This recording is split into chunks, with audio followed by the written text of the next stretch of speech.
Hello and welcome to our course on Microsoft Project 2013, the award-winning project management software for your desktop. My name is Toby and I'm going to be your instructor on this course. Let me talk first about who this course is for. I hope that anybody who wants to learn how to use Microsoft Project 2013 will get a lot out of this course. But when I was planning the course, I had three particular groups of people in mind. First of all, those people who've never used project management software before. One word of warning for everybody, including that first group though, I am going to assume that you're familiar with the basic language of projects and basic principles like a schedule. You may even be familiar with terms such as critical path and resources and over allocation. Now, even if you are familiar with these terms, I'll need to explain them with particular reference to Microsoft Project as we work through the course.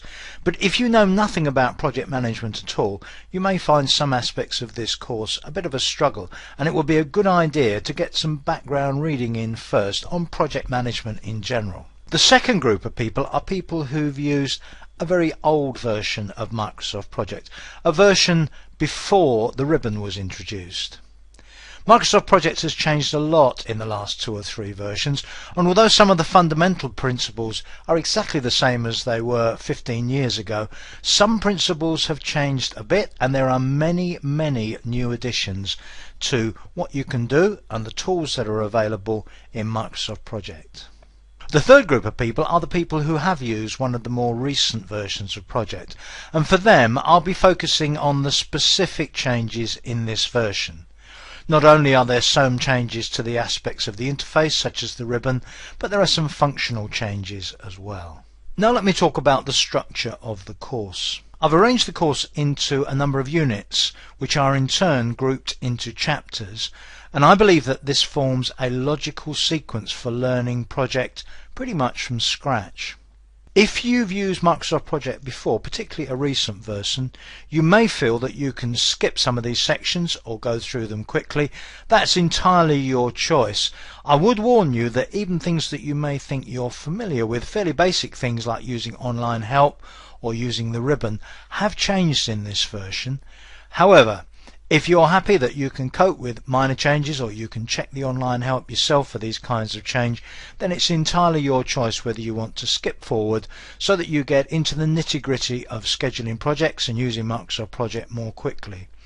If you're starting from scratch, I suggest that you don't skip the early sections, even if they appear to be on topics that you're quite familiar with, because the way that Microsoft Project works is subtly different in many cases from other desktop products, and it's worth knowing some of the tools and tricks of the trade which will help you much later on when we get into the more advanced use of Microsoft Project. Another important point to bear in mind with this course is that we do not cover the server products associated with Microsoft Project. I will mention 1 or 2 features of them from time to time, but they're not covered in any level of detail on this course, and also that we're not covering the programming of Microsoft Project on this course, the use of Project VBA. We are primarily only looking at the desktop project management product itself, and there is plenty to learn in a course like this one on that basic desktop project to get you really started and to build you up to a really good level of skill in Microsoft Project. And talking about those desktop project products, there are basically 2 of them. There is a Project Standard and a Project Professional. Now, there are quite a lot of differences in them when you look at the server side of things, but fundamentally virtually everything on this course can be done using Project Standard. I'm actually going to be using Project Professional on the course, and I will point out the 1 or 2 things you can do in Project Professional that you can't do in Project Standard, but there really are only 1 or 2 of them that affect this course. If you have Project Standard, that's absolutely not a problem. You're going to be able to do this course absolutely fine with Project Standard. Now, as part of this course, you should have a whole set of exercise files. The file names will be similar to these. There will be about this many with about these names. The actual list may vary. It does change a little over time, but make sure you know where those files are. They should be available on your device, and from time to time I will be referring to these, and I'll be asking you to make your own versions of these or to use the versions you're provided with. So make sure you know where that set of files is kept. Now, in Project 2013, Microsoft have tried to make the product usable with a touchscreen. Now, to be fair, there were certain things you were able to do in the previous version associated with Project 2010 where you could use a touchscreen for certain things. But to have general usage of a product like this with touch, really Project 2013 is the first version. I'm going to incorporate coverage of some of the gestures and techniques to use with a touchscreen while I'm going through the course, but it would be an extremely tedious job if I did everything on the course twice, once with keyboard and mouse and once with touchscreen. So I'm really going to use touchscreen from time to time, explain what I've done, go through the main gestures and try to use touch in a number of places as an example. But there really isn't time to do everything twice, and I think both people that are using touch and those who don't use touch would be equally frustrated if I did do everything twice. Having said that, the PC that I am recording this course on is a touchscreen PC. It also uses hand gestures in front of the screen, but for a course that you're going to follow on screen, me using hand gestures in front of the screen isn't really going to work. So I am only going to cover mouse mode, as I'll call it, as one option, and touch mode as the other during the course. But if you've got a touchscreen device, I think you're going to find that you can do just about everything in Microsoft Project that you need to, although I would warn you that in some cases the accuracy of touch can be an issue, and to some extent if you've got nice thin fingers you're better off than somebody like me who has rather fat fingers, I'm afraid. The next thing to mention is that I am running Project 2013 here on Windows 8. If you're using Windows 7, there will be some differences, not an awful lot, but you will notice one or two differences in places. I'll try to point those out as we go along, because I am also testing what I'm doing on Windows 7 as well. And something that's equally important is that the resolution on which I'm recording this is a 4:3 aspect ratio resolution. It's not widescreen. You may well have one of the widescreen resolutions on your device. Also, depending on the resolution of your device, you may see different amounts of things on the screen. This can be extreme, as things like seeing different content on the ribbon. I'm currently looking at the start screen for Project Professional 2013. If you are able to see that start screen, and I'll talk about that in just a moment, you may look at yours and you may look at mine and you may think, well, they look completely different. Well, there can be substantial differences, partly because of the screen resolution and partly because of themes, windows, backgrounds and so on, some of which we're going to talk about during the course. But as long as you can see something on the left that says project and a list that says recent and an open other projects thing there, and then these boxes in the middle, or some variant on these boxes in the middle, then I'm sure you'll be fine. And the ways in which these things are different I will explain as we go through the early stages of the course. Now, I mentioned just now that I'd talk about seeing this start screen. If you already have Microsoft Project 2013 installed, either the standard version or the professional version, and you can start it up either from one of the tiles on the start screen or Windows 8, or from the start menu on Windows 7, and you can actually see this screen, then you can actually finish following this section, because the rest of this section is going to be devoted to those people who haven't yet got Project 2013 installed. I'm not actually going to show you how to install it, but I'm going to talk about how to get hold of a copy of it and point you in the right direction in terms of where to get the instructions to install it.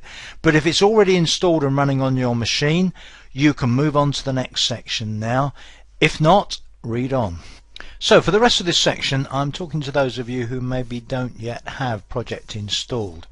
And the first place I'm going to direct you is to part of Microsoft.com, to this particular page. Now, given that I may well have recorded this course sometime before you watch it, the page itself may have changed, but one thing's for certain, Microsoft will still have an equivalent page there.